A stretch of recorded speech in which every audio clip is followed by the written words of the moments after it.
Hi, and welcome to the OT is In, the podcast where we merge the worlds of education and occupational therapy to empower families like yours. I'm Sarah Collins, your host, an occupational therapist and a homeschooling parent. I've experienced occupational therapy by supporting families for over 15 years, but also through seeking out support of my own children, so I'm right here in the trenches with you. Though there is not one way to educate your child, there is a lot to consider when individualizing an education. And the goal of this podcast is to explain some of the why behind what an occupational therapist is thinking so you can apply it to your own family. Especially with my three favorite topics: executive functioning, handwriting, and sensory processing. Each episode will be packed with practical tips, expert interviews, and real-life stories aimed at helping you to create a supportive learning environment for your child. So grab your headphones and get ready to dive in of the collision of education and occupational therapy. I'm Sarah Collins from Homeschool OT, and I'm thrilled to have you with me on this journey of discovery.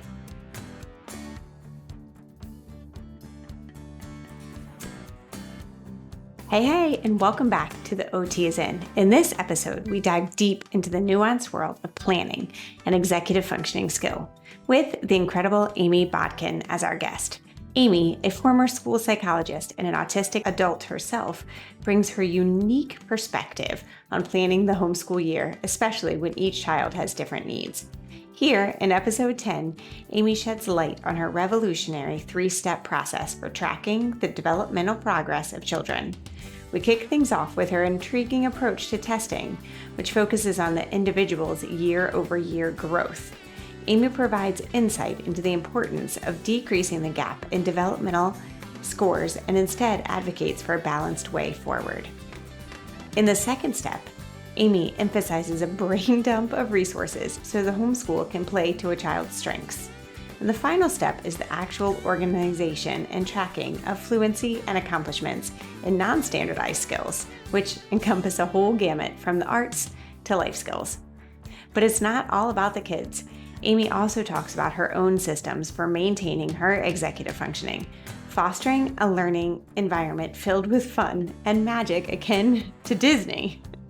Her inclusive and accessible methods aim to make planning and execution of a homeschool curriculum as enjoyable for the parents as it is for the kids.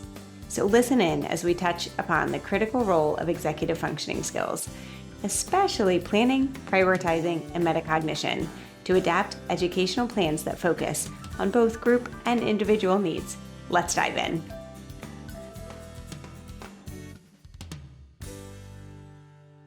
All right. Welcome, Amy, and thank you so much for being here. So Amy and I have been friends for years. We've been working kind of in this space with supporting homeschool families and also within our own homeschools. Yeah. So this entire month, we've been focused on executive functioning, especially around organization and planning. And Amy has kind of a unique way of doing so, which I cannot wait to hear about and to see what pieces I'm going to take into my own homeschool. Amy, take it away. Tell us a little bit about yourself, and then I'd love to hear more about how you organize your own homeschool. Well, awesome. So I was a school psychologist. Now I work as a consultant. I'm an autistic adult. I have 2 autistic children that I homeschool. We've got a plethora of letters that describe the people in our house. And when it comes to executive functioning, there are like 12 main ones, and I have 3. We're now on the downhill of my life. I don't think I'm getting any more. I mean, we learn throughout our entire lifetime, but I also love how you focus on your strengths and you're like, this is what I'm good at. And so that is fantastic. I have to use the strengths because the others, like, there's a significant difference in how strong and weak the strengths and weaknesses are. Like, a lot of people, it's more even. Mine are not even. And the 3 that I have, like the 3 really good ones, are metacognition, organization, and flexible thinking. See, which it's a fun combination. Yes. You know what, though? Flexible thinking, when it allows you to problem solve as many times as you need to come up with new ideas, to say, oh, this isn't working, especially when you put it with that metacognition. I mean, those 2 are 2 really fantastic strengths to have. And then you work in the organization. Like, that makes me a rock star at Yeah. problem solving, like homeschool stuff. It's terrible for bill pay. It's awful. But I just heard that metacognition, like, I'm aware of where I can't do things. So what I ended up doing, I tried a lot of different things because I've got two kids that are completely different. Like they're on the total opposite ends of learning and how they do things. One's highly visual, one's not highly visual and more word oriented. And I was either going to have to alter a homeschool curriculum two different ways, Mm, which altering it one way is hard enough because it's like a tapestry and you're trying to pull out the right threads without unraveling the whole thing. And right. so, yeah, trying to adapt a curriculum is going to be a major pain. About that time, Rachel Lebowitz at a Charlotte Mason Plenary came Hmm. with her form guides. So I immediately like bought them. I'm like, all right, maybe this is the answer to my problems. And it actually really helped a lot, but I had to like pair it with some of Amy's executive functioning skills to make it all like come together. Yeah. So her form guides basically gave me a pattern to creating a custom curriculum. And, Okay. and what I did was first, I ended up consulting with them for a while and creating a developmental guide that went with it that explained how our development works, educationally speaking, and how you can adapt different subjects and areas of learning so that you can make this custom curriculum and it actually works even if you aren't a school psychologist Yes, because most of us are not. or OT or speech therapist or whatever your skill set area is. Even if you don't have any specialized training, you can do that because you've been given what you need without like trying to train a fire hose at you, which is just way too much information coming at Right. you. Yeah. Yeah. So I started out there, but then I realized, okay, Rachel and I are very different people. Rachel has a 12-year plan. I had Wow. no plan. Wow. I am always so impressed by the people that, I've heard the title like or the saying start with the end in mind, but wow, that's quite the end. I mean, that's Yes. the whole So thing. I begin with the end in mind, but I don't plan it out over 12 years. Like, No. Even the yeah, thought of that kind of makes me twitch. I know, me too. That's why I enjoy working with Rachel some because it's nice when you work with people who are different from you because they bring the Yes. different strengths. But oh yes, that is so not me. And especially not when you have lots of different needs going on in your home, because Right. you have more reasons that you need to pivot throughout your year, your month, your day. Right. Yes. Right. So yeah, so there needed to be a lot more flexibility built in. And I also needed a method that was going to work when I didn't have a lot of the executive functioning skills that people usually use for homeschooling. Okay. And so I took the ones that I was really good with and then made a method that did not end up requiring a lot of extra executive functioning for other parents. Because basically, I've done the legwork and Love it that. can be done in 1 week. And it's not even a full week. Like we're saying several hours a day of a week. Okay. So like the short amount of time. And as that's happening, are you planning for a year, a week, a month? Like, what are you Whole thinking? year. A Like whole it's year. be one Okay. week to do the Wow. whole year. Yes. Hmm. It's just 1 week. I'm like, you can do anything for a week. You can do anything Yeah. for a week. Yeah. So I created a packet. We call it planning, organizing, and documenting your homeschool the Okay. neurodivergent way. But I think we could only fit planning and organizing on the page. So, but it does all three in 1 week out of your year. And it only takes a few hours each day, probably, depending on, variables and what you've got going on. So let Right. me explain the 3 easy steps. It's really simple. So the first step is measuring where you are. You've got to know where you are to be Hmm. able to plan with the end in mind. So that involves for us, I use tests. I test my Okay. kids every year and I use psychological tests, the same tests that I include with my membership. So anybody who's in my membership gets those tests for free for their whole family each year. And Okay. so that is how I start. I take a look at those test scores because it's kind of like, measuring your, like people have a board in their house sometimes where they measure their kids' heights and see how they're Hmm. the same thing. We're just making sure we're continuing to grow because if at some point we stop growing or we start having issues, we want to know that as early as possible so those issues don't become bigger. And I like how the way that you're talking about standardized testing, not in regards to comparing your children to everyone else, which many of the times they are, norm referenced, which means they do look at many other people around or other age related peers, things like that. But the most important part is saying, where is your child now? And are they progressing from last year, from the year Yeah. before? Not, Yeah. are they progressing in comparison to Johnny down the street, Yeah. Also, where are your scores in comparison to each other, and how has that changed over time? So with an autistic child, what we'd ideally like to see, most of the time you're going to see IQ scores that are spread out way far. Mhm. My kids had a 60-point span. That's huge. Wow, that is huge. Yeah. Yeah, that's like the top. Like if you had a 150, which is the top for a lot of tests, down to 90, which is in the learning disability range, then, or getting close to it anyways, like that's huge. So at any rate, with the testing for autistic kids, we'll say that the tests aren't reliable because they aren't, because you Right. can't say a full scale IQ from that because it's too wide of a span. But what we can do as we're watching kids grow is we can see that span shrink. And Okay. that's our goal, because the more that span shrinks, the more balanced they're going to feel and the easier it's going to be to move through life. So So that you're talking, so we've got asynchronous learning, right? So meaning that Mhm. we definitely have some, strengths and then also some weaker areas within what you're testing for there. And what you're starting or what you're hoping to see is that they come closer together. Not Okay. by brute forcing our way Right. Love that. through strengthening weaker areas, because that's not going to work. But we can use our strengths, just like I used my executive functioning strengths to Hmm. problem solve homeschool planning. We can use their strengths to help them find ways around or be able to do the things that are hard for them. I So, love that. I'm putting you on the spot here. Can you come up with an example of what that would look like? yeah, yeah, I could do that. So, for example, I just got done speaking to a music teachers association. Okay. And what's interesting is music is taught visually, but it is experienced auditorily. Totally. Right. Yes.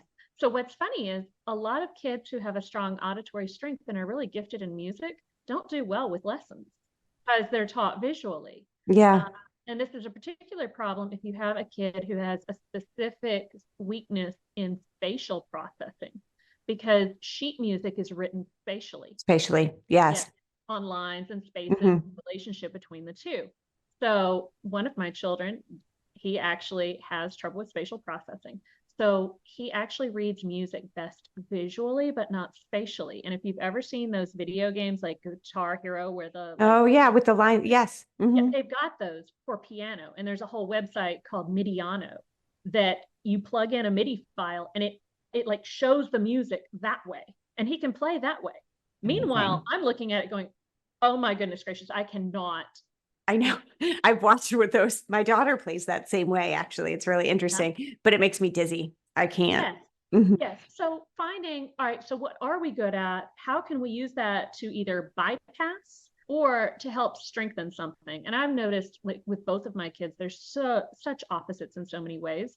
Homeschooling them together has been a huge bonus for us. I mean, not only do I only have to plan one custom curriculum, Right. but they also have been able to help each other get better at the things they're not good at.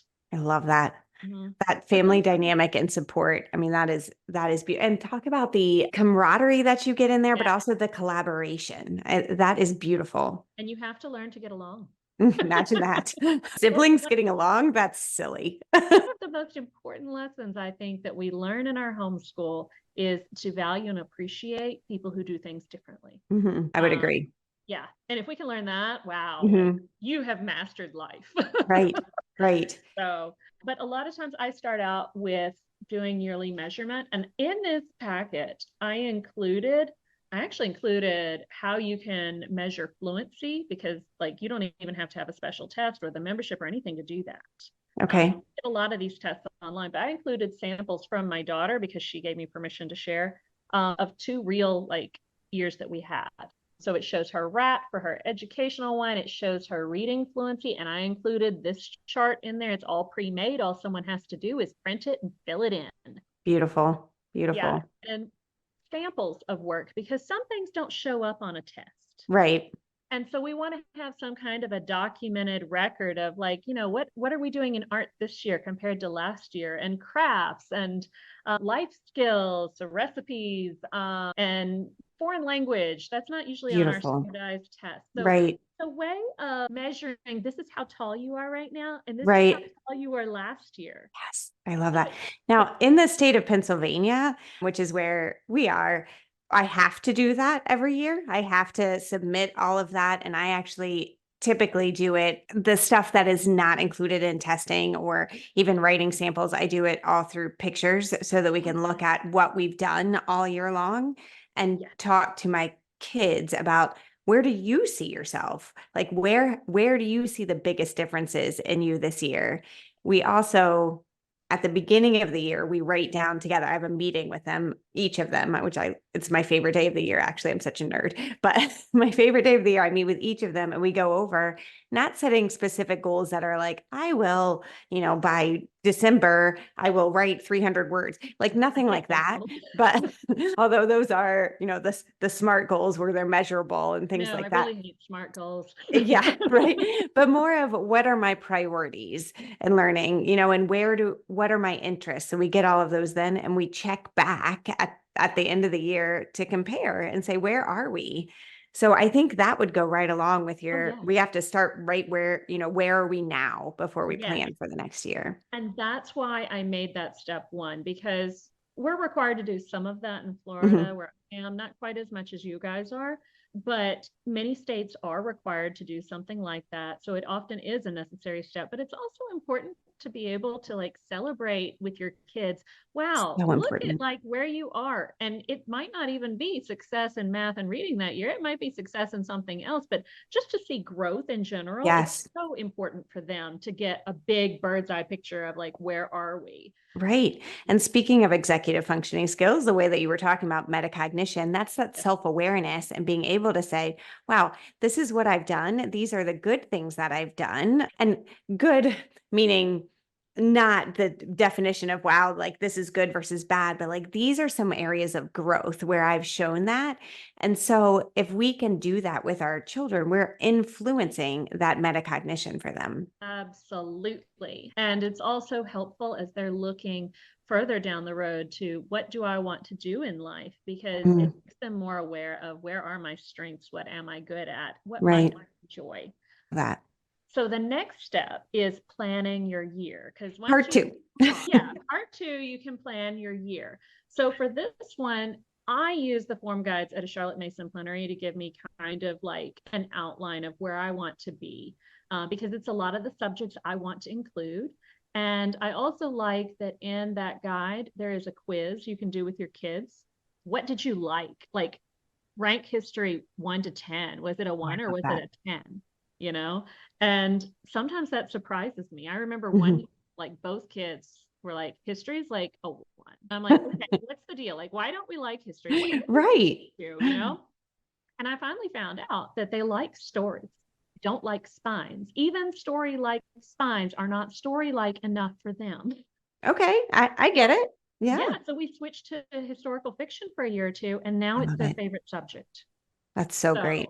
Yeah. Talk about personalizing an education. Yeah, I like recommending her form guides because it's worked really well for me, and they're subjects I value, and I like the idea of asking your kids. You can do it without that. You can use any kind of guide or list of subjects you want to choose. But that's my personal favorite. Yeah. So I start there with a list of subjects. And then I look at our test scores. And so I'm kind of like, okay, so where are we about from where we were last year? What kind of things are we thinking we're going to want to do?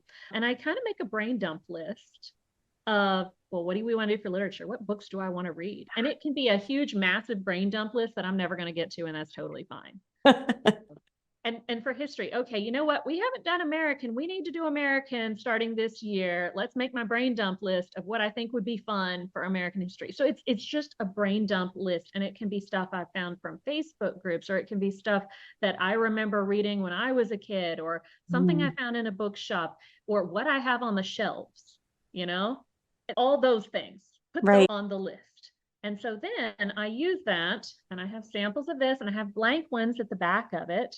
This little handout here, it lists the major book subjects and a brain dump list of books. And sometimes it's a big list because it's a lot of picture books. And some years it's a short list because it's a few chapter books. And then I have down at the bottom, I'll list individual subjects that I need them to work on. One year I know we had OT, infant reflex work on Primitive reflexes, yes. Yeah, reflex. Yeah, there we go.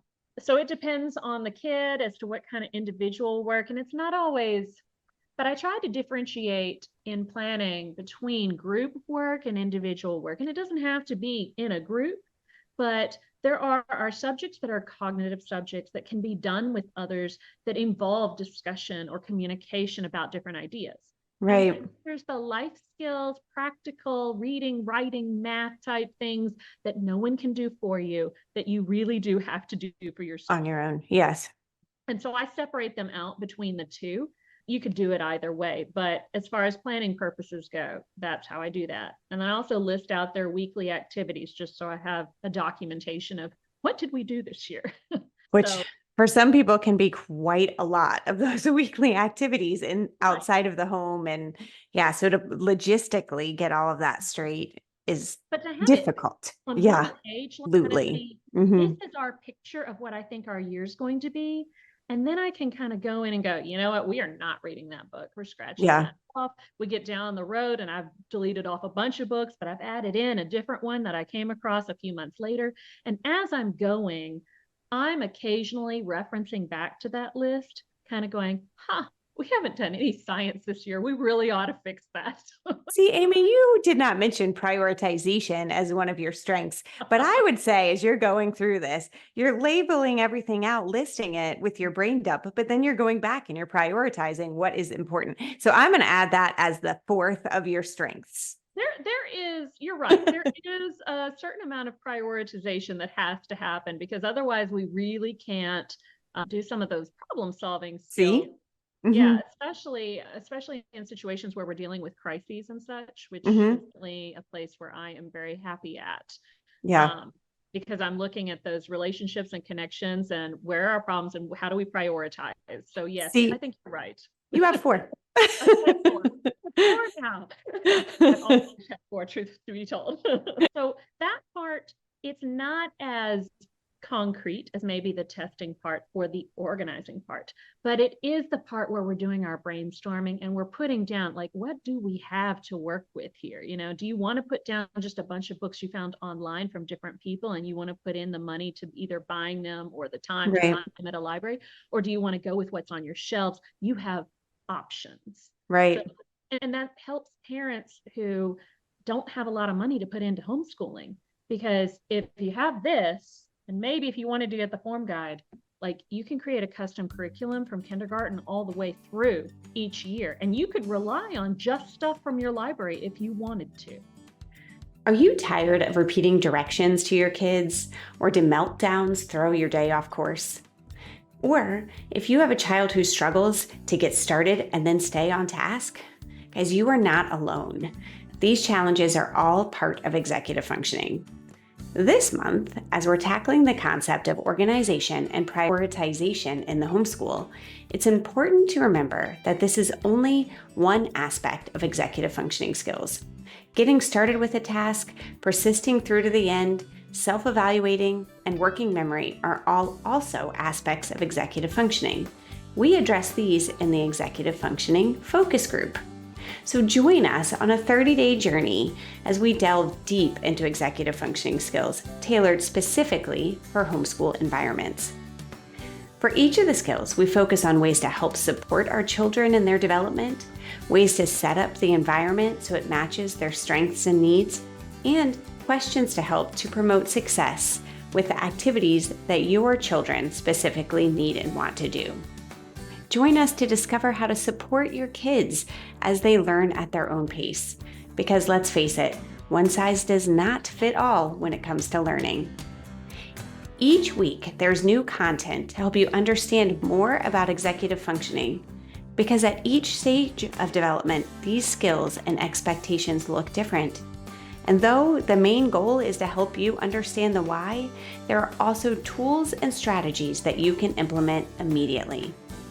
Now, this course is designed to be a month-long deep dive, but it is not designed to contribute to overwhelm. You have lifetime access, so you can keep coming back, or you can work at your own pace. Guys, don't miss out on this opportunity to empower your homeschooling journey. Join our Executive Functioning Focus Group today.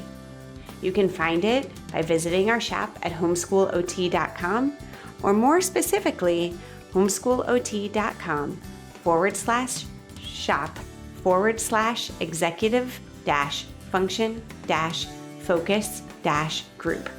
Let's make this learning joyous adventure together. So now back to the OT is in. Yes, absolutely. That's where And there are, as far as thinking about books and things that you're looking for, Read Aloud Revival has fantastic book lists. I have the book, Give Your Child the World, which I can link in the show notes, which was fantastic for us coming up with history, but also geography to go along with those. I love, love, love all of Amber Johnston's book lists. She does fantastic. So we can link those in as well. So there are, and Ambleside Online also has fantastic book lists. So there are lots of places you can go as you're doing these brain dumps to come up with your, supplementary, your history books, especially if you're thinking about reading in that way to cover that subject. I love it. You could do more than just books, but I mean, books are how we've traditionally imparted ideas through history. So, but you can totally incorporate other things like, music, art, videos, especially as we're coming into modern history. We've got a lot more that's been documented with video. But I'll include all of those things, just brain dump of what I want to do. So step 3 is organizing for success. So with this step, this is where I'm like, okay, I've got a plan, but I need this to run itself for the whole year without me having to executive function more. Because, hello, I work too. I can't just, spend my entire day executive functioning for myself on one thing. Right.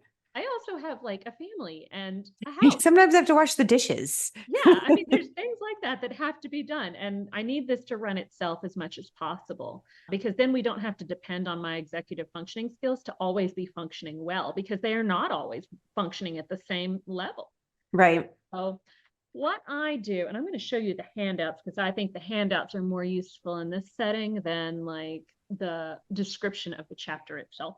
Okay. I have checklists that I use. I have a group work one that I use that goes through and divides the subjects up by about 4 or 5 days.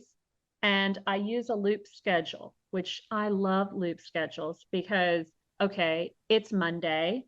We're having a case of the Mondays. We got finally through about 3 things on our list, and that's it. So we pick up where we left off on Tuesday. We're doing awesome. It's now Tuesday and it's great. So we even get into some of Tuesday's work. And then Wednesday comes and it's hump day. And we're not doing so great. Yeah, we managed to finish Tuesday's work, but that's as far as we got. And then Thursday, we've got a big doctor's appointment out of town. So that day is a wash. So when we come to Friday, we're on to the 3rd day of the week. But if you do that enough weeks out of the year, eventually you're going to get rolling. Yeah. So I just wanted to find, I think, a little bit about what loop scheduling is, because that's actually what we do too. So and correct me if I'm wrong, if I'm maybe doing it differently than you, or I picture it differently, but we do it within our morning time. So I have on my cart, my morning time cart, I have a bunch of different books that we read a little bit out of every day, or one where I can say, like, we're reading Shakespeare one day a week, and we are actually looking at fashion through the ages one day a week. And we're reading, so we have a vocab one day a week. So these are things that we do one day, but not necessarily we do this every Monday. We do this every Tuesday, but just you rotate to the next day when you're practicing. There are multiple ways to do a loop schedule. That is one of the ways. Okay. The way I've been doing it lately is that, so for instance, day 1 might be we read a literature book, we do artist study, we do a Shakespeare, and we do composer study. Okay. To group them so that they go together in my mind because it helps me keep up with what we're doing. Like they match. Yeah, that makes sense. It's all like literature art day. It helps me. I can see it. So we do those usually on the same day, but it could be any day of the week. Okay. And we might not even get to the entire week's worth of work in a week. It And might so end then up- you just keep rotating through. I love exactly. it. And we might stop partway through one day and pick it up at a different point. At a different day. Okay. Yeah, So just- do you complete, so you listed those 4 things, like, do you complete all of those before you would move on to the next, things that are looped together? We won't do another day of literature, artist, Shakespeare, and composer until we have finished the first one. Okay. And so if we've done literature, then next we're going to go to the next day, maybe American history with our timeline, American poems, and American folk songs.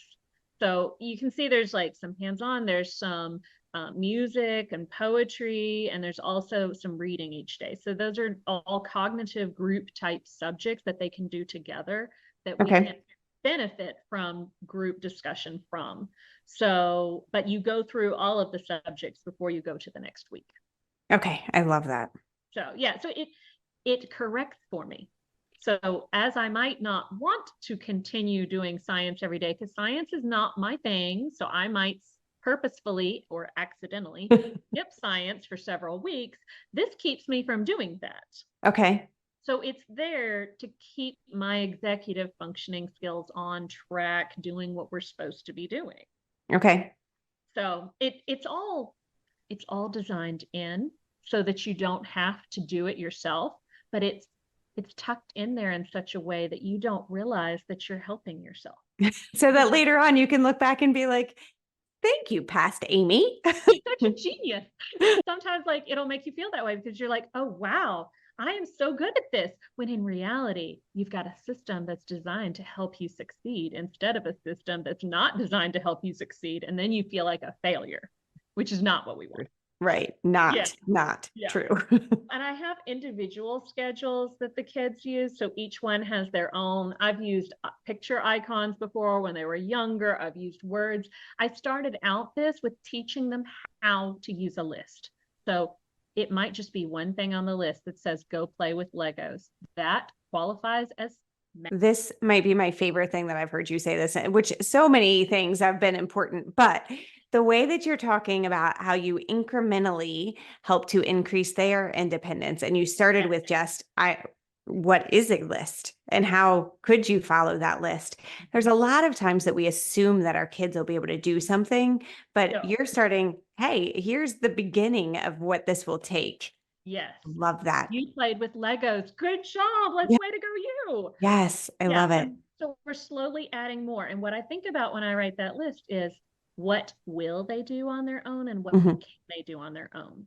Those are 2 very different questions and both need to be in place when choosing a list. And they have a lot more feedback that they do, especially as they've gotten older. I give them more room for feedback. And I've got examples at different levels, and I've got blank ones. And I've also got a lot of description about some of the things that I've talked about today, about how we break that down further. But it's all organized and tucked in there so that you've got all the supports that you need. A lot of it does it for you. That's why I have the group work list the way that I do. Because otherwise I know I'm going to probably not get around to science because it's not my favorite. It's not the one that's my best. Right. Yeah, I'll do history and English all day long. All day, every day. But that's why it's set up the way it is. I didn't always explain that fully in the book because I kind of feel like in some ways, I've been saying lately that I think when we homeschool, it can be beneficial to think about homeschooling like as if we were Disney homeschooling. Because think about it. Follow me on this one. All right, I'm following. So when you go to Disney, you don't see the back end of the park. True. And that's what makes it magical. Okay. So, all right. I'm with you in your analogy. Yeah. If we are homeschooling and showing them this is the list we've got to do, and we've got to do things this way, and these are the requirements, you're sucking all the joy out of it. Right. But then If it we turns make it, into a checklist of homeschooling, and this is what education is. And I say yeah, that to my kids all the time. As much as I love to follow lists, and there are uh-huh, certain things that yes, we need to do, and some things that we really want to do, but education isn't a checklist, right? no, Like just no, because it's you not. wrote in cursive today doesn't, Right. cool. But It's more like our exercise list. When you go to the gym, you need to be able to know what you need to do to provide a little bit of effort in a lot of different areas so that you continue to grow and develop in a balanced way. Mhm. So that's what the checklist is for. It's to serve as a checks and balance so that we don't get so excited about our arm exercises that we have really weak legs. So, and that's what it's for. It's not as it often is seen by parents and curriculums when we're looking at them as like, oh, this is the list. Like this is the stick we measure ourselves against. Mhm. That is not the goal. We want, and when I created this packet, we call it our boost packet. Eventually there will be some others, but the reason I did not explain how some of the checklist aspects work is because I also want this to be for parents, kind of like your trip to Disney. Right. Because I want you to see homeschooling and planning and organizing and documenting your homeschool as being something that's fun and That's fun. magical. Yeah, and amazing. And it is. Okay. I can see that. I actually get really excited about planning and stuff too. That is, Not everyone does, I though. know not everyone does for sure, but this is one way that we can, work through that. Because like you said, you can do anything for a week. And the Right. other thing that I will say that I really appreciate is when you're talking through, part one of, where are you now? You're also, when you're moving into part two, you're kind of explaining the why, which really helps our kids to understand why are we doing something. If we're talking about diagramming sentences or something, if I just imposed on you, I want you to diagram this sentence, right? That's coming from me.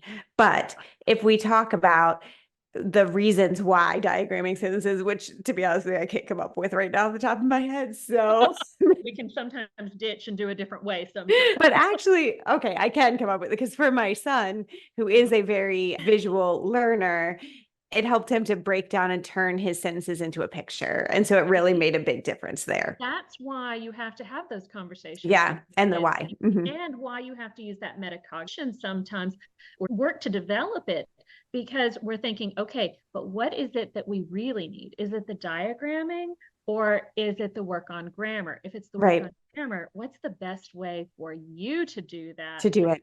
That's That's a so whole good. different thing. That's so good. Well, Amy, thank you so much for being here. Can you tell everyone where to find you and where to find this amazing resource that you have? Yes, my website is amybodkin.com. If you go to the label that says Boost, that is where you will find all of our educational resources. And we are hoping to have more packets out on a variety of different topics like interpreting your test scores and all kinds of fun things like that.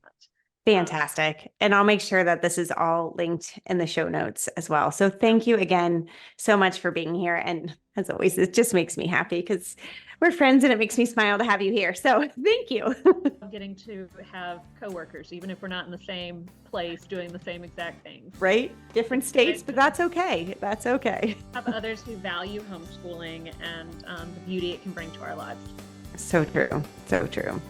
Thank you. Have a great day. Thank you.